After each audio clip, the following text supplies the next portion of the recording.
नमस्कार, ये आकाशवाणी पटना है। अब आप खालिद रशीद से प्रादेशिक समाचार सुनिए।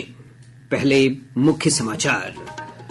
उच्च शिक्षा संस्थानों के लिए जारी राष्ट्रीय संस्थागत रैंकिंग फ्रेमवर्क में बिहार के कई संस्थान शामिल। आईआईटी पटना देश भर में 34वें स्थान पर। नेपाल के जलग्रहण क्षेत्रों और राज्य में हो रही भारी बारिश के कारण प्रदेश की अधिकांश नदियां खतरे के निशान के पार। जल संसाधन मंत्री विजय कुमार चौधरी ने अधिकारियों को सतर्क रहने के निर्देश दिए। केंद्रीय सूचना और प्रसारण मंत्रालय ने निजी टेलीविजन चैनलों को आपदाओं के वीडियो, तारीख और समय के साथ दिखाने का परामर्श जारी किया। और स्वास्थ्य मंत्री मंगल पांडेय ने कहा, प्रदेश में 770 दंत चिकित्सकों समेत 45,000 से अधिक स्वास्थ्य कर्मियों की नियुक्ति की जाएगी। अब समाचार विस्तार से। समग्र श्रेणी में उच्च शिक्षा संस्थानों के लिए राष्ट्रीय संस्थागत रैंकिंग फ्रेमवर्क 2024 में बिहार के शिक्षण संस्थानों ने बेहतर स्थान प्राप्त किया है। सूची में भारतीय प्रौद्योगिकी संस्थान आईआईटी पटना को 34वां और एनआईटी पटना को 55वां स्थान मिला है। प्रबंधन वर्ग में बोधगया स्थित आईआईएम को 35वां और विधि वर्ग में चाणक्य नेशनल लॉ विश्वविद्यालय को 30वां स्थान प्राप्त हुआ है। इसके साथ ही सूची में पटना एम्स को 26वां स्थान मिला है। कृषि क्षेत्र में doctor Rajendra Prasad central agriculture विश्वविद्यालय पूसा ने 29वां स्थान हासिल किया है। वहीं पटना वीमेंस कॉलेज ने भी इस सूची में शीर्ष 300 महाविद्यालयों में अपना स्थान बनाया है। केंद्रीय शिक्षा मंत्री धर्मेंद्र प्रधान ने कल नई दिल्ली में ये रैंकिंग जारी की। अभी तक इसको मिला के 9th एडिशन की एनआईआरएफ की रैंकिंग हुई है। 16 कैटेगरी में इस बार रैंकिंग किया गया। 3 नए कैटेगरी को इस बार जोड़ा भी गया है।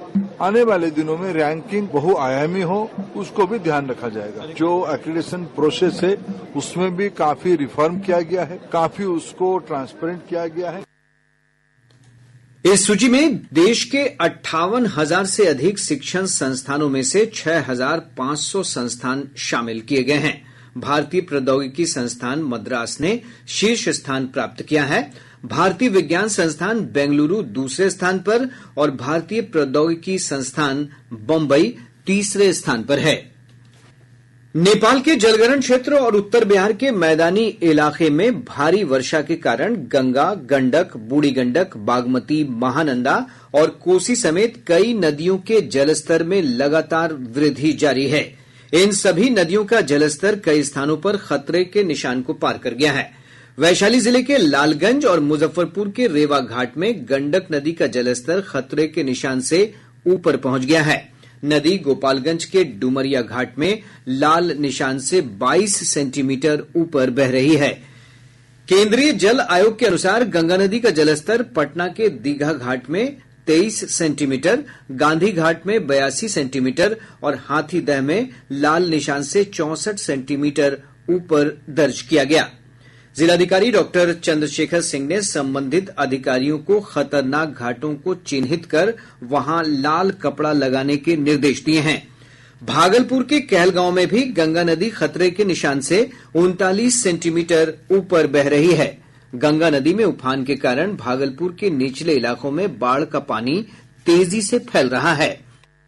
भागलपुर जिले के नाथनगर प्रखंड अंतर्गत रत्तीपुर, बैरिया, अजमेरीपुर, शंकरपुर, बिंदटोली सहित आसपास के निचले इलाकों में गंगा का पानी फैल रहा है। वहीं सबौर, कहलगांव के दियारा वाले इलाके में भी बाढ़ का खतरा उत्पन्न हो गया है। लोग बाढ़ के संभावित खतरे को लेकर ऊंचे स्थानों पर शरण ले रहे हैं। आकाशवाणी समाचार के लिए भागलपुर से विनोद कुमार।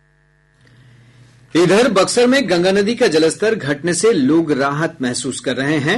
हमारे संवाददाता ने बताया है कि प्रभावित क्षेत्रों में बाढ़ से जुड़ी बीमारियों की आशंका को देखते हुए विशेष सतर्कता बरती जा रही है। जिलाधिकारी अंशुल अग्रवाल ने कहा है कि पानी निकलने के बाद दियारा इलाकों में होने वाली बीमारियों को देखते हुए स्वास्थ्य विभाग को अलर्ट कर दिया गया है। बाढ़ग्रस्त क्षेत्रों में ब्लीचिंग पाउडर के छिड़काव का भी निर्देश दिया गया है। इधर जल संसाधन मंत्री विजय कुमार चौधरी ने कहा है कि गंगा नदी के बढ़ते जलस्तर को देखते हुए सभी स्थानों पर अधिकारियों को सतर्क रहने और आपात स्थिति से निपटने के लिए पूरी तरह तैयार रहने के निर्देश दिए गए हैं। इधर बूढ़ी गंडक नदी का जलस्तर खगड़िया में खतरे के निशान से 75 सेंटीमीटर ऊपर पहुंच गया है। कमला बलान नदी मधुबनी के झंझारपुर में खतरे के निशान के आसपास बह रही है। बागमती नदी का जलस्तर सीतामढ़ी के रून्नी सैदपुर और मुजफ्फरपुर के बेनीबाद में खतरे के निशान को पार कर गया है। कोसी नदी खगड़िया के बलतारा में लाल निशान से 125 सेंटीमीटर तथा कटिहार के कुर्सेला में 71 सेंटीमीटर ऊपर बह रही है। परमान नदी का जलस्तर अररिया में खतरे के निशान से 32 सेंटीमीटर ऊपर दर्ज किया गया है। सुपौल में कटाव के कारण कई गांव कोसी नदी में समा गए हैं। एक रिपोर्ट। जिले के किशनपुर प्रखंड क्षेत्र अंतर्गत मौजहा पंचायत में अब तक 200 से अधिक घर कटाव के वजह से कोसी नदी में समा चुके हैं, जबकि जिले के 5 प्रखंड सुपौल, सदर, किशनपुर, सरायगढ़, भपटियाही, मरौना और निर्मली में हजारों एकड़ में लगी फसल भी बाढ़ के पानी में जलमग्न होकर खराब हो चुकी है। इसी बीच कोसी बराज से 2,09,965 क्यूसेक पानी बढ़ते क्रम में छोड़ा गया है। वहीं नेपाल के जल अधिग्रहण क्षेत्र बराह से 1,49,075 क्यूसेक पानी छोड़ा गया है। आकाशवाणी समाचार के लिए सुपौल से रविशंकर चौधरी। खगड़िया में बाढ़ प्रभावित लोगों को सुरक्षित स्थानों पर पहुंचाया जा रहा है। हमारे संवाददाता ने खबर दी है कि जिला प्रशासन नदी के जलस्तर पर निगरानी रख रहा है। बाढ़ से घिरे गांव तक आवागमन को लेकर नाव का परिचालन कराने के भी निर्देश दिए हैं। गुगड़ी की अनुमंडल पदाधिकारी सुनंदा कुमारी ने बताया कि फिलहाल जिले के सारे तटबंध सुरक्षित हैं और नदी के बढ़ते जलस्तर पर निगरानी रखी जा रही है। गंगा के जलस्तर में हुई बढ़ोतरी से गंडक नदी के जलस्तर में भी बढ़ोतरी हुई है, जिस कारण खगड़िया प्रखंड के कई तटवर्ती गाँव से सटे दियाला इलाके पानी से घिर गए हैं। आकाशवाणी समाचार के लिए खगड़िया से प्रभात सुमन। पूरे प्रदेश में मानसून की सक्रियता बनी हुई है। मौसम विभाग ने आज गोपालगंज, सिवान, कैमूर, बक्सर और रोहतास में भारी बारिश का येलो अलर्ट जारी किया है। वहीं पटना समेत शेष स्थानों पर हल्की बारिश की संभावना है। विभाग के अनुसार अगले 5 दिनों के दौरान तापमान में विशेष परिवर्तन की संभावना नहीं है। मौसम विज्ञान केंद्र पटना के वैज्ञानिक ने बताया कि इस अवधि में राज्य के उत्तर और दक्षिण पूर्व भागों में कुछ स्थानों पर मेघ गर्जन और वज्रपात की भी आशंका है। आज से अगले 48 घंटों के दौरान बिहार के अनेक स्थानों पर गरज चमक के साथ हल्की से मध्यम वर्षा एवं उत्तर पूर्व एवं दक्षिण पश्चिम भागों के 1-2 स्थानों पर भारी वर्षा का भी पूर्वानुमान है। अगर राजधानी पटना की बात करें तो आकाश मुख्यतः बादल से आच्छादित रहेंगे और 1-2 स्पेल में गरज के साथ वर्षा का भी पूर्वानुमान है।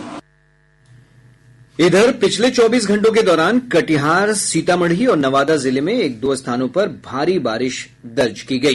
कटिहार के कुर्सेला में सबसे अधिक 84.6 मिलीमीटर बारिश रिकॉर्ड की गई। प्रादेशिक समाचार आप आकाशवाणी पटना से सुन रहे हैं। ताजा समाचारों के लिए आप हमारे एक्स हैंडल AIR News _ पर जा सकते हैं। केंद्रीय सूचना और प्रसारण मंत्रालय ने सभी निजी सैटेलाइट टेलीविजन चैनलों को परामर्श जारी कर कहा है कि वे आपदाओं और दुर्घटनाओं के वीडियो तारीख और समय के साथ दिखाएं। परामर्श में कहा गया है कि जब भी कोई प्राकृतिक आपदा आती है तब टेलीविजन चैनल कई दिनों तक लगातार ये खबरें दिखाते हैं, लेकिन बार बार दुर्घटना के दिन के दृश्य ही दिखाते रहते हैं। इसमें यह भी कहा गया है कि इससे अनावश्यक रूप से भ्रम की स्थिति पैदा होती है और दर्शकों में घबराहट होने लगती है। टेलीविजन चैनलों को यह सुनिश्चित करने की भी सलाह दी गई है कि वे दृश्यों को दिखाते हुए सबसे ऊपर तारीख और समय का उल्लेख करें, ताकि दर्शकों को किसी भी तरह की गलतफहमी न हो सके।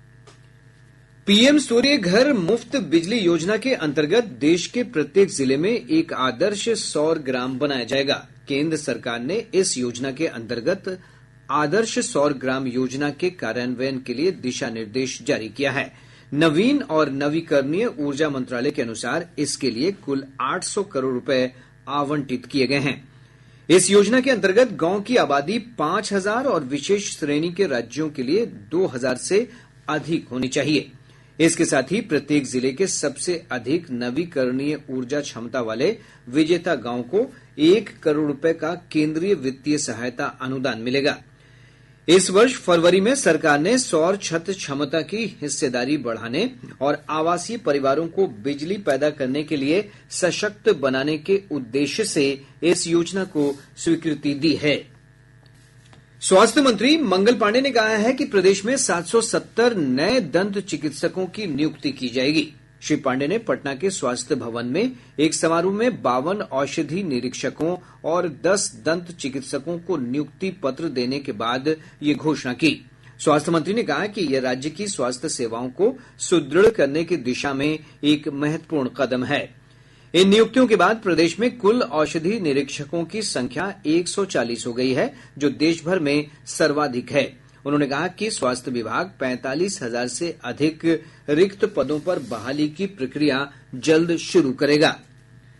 सर्वोच्च न्यायालय के आदेश के आलोक में राज्य सरकार ने तांती और ततवा जाति को फिर से अत्यंत पिछड़ा वर्ग में शामिल कर लिया है। सामान्य प्रशासन विभाग ने इस संबंध में अधिसूचना जारी कर दी है।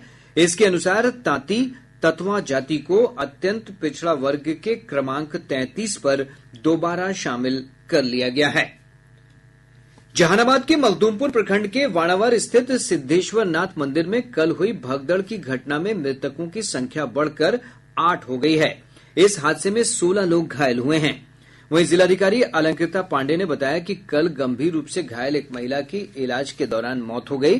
पुलिस अधीक्षक अरविंद प्रताप सिंह ने कहा कि 11 अगस्त की रात लगभग 1 बजे स्थानीय विक्रेताओं और श्रद्धालुओं के बीच किसी मुद्दे पर विवाद के बाद यह हादसा हुआ था।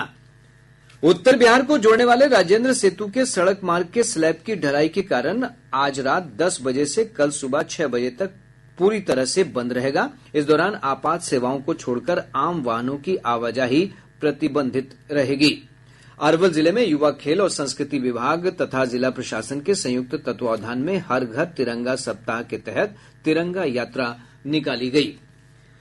अब बिहार से प्रकाशित प्रमुख समाचार पत्रों की सुर्खियां। आज के सभी समाचार पत्रों ने अलग अलग खबरों को प्रमुखता से प्रकाशित किया है। हिन्दुस्तान की सुर्खी है, राज्य में वक्फ संपत्तियों की अवैध खरीद बिक्री की जांच होगी।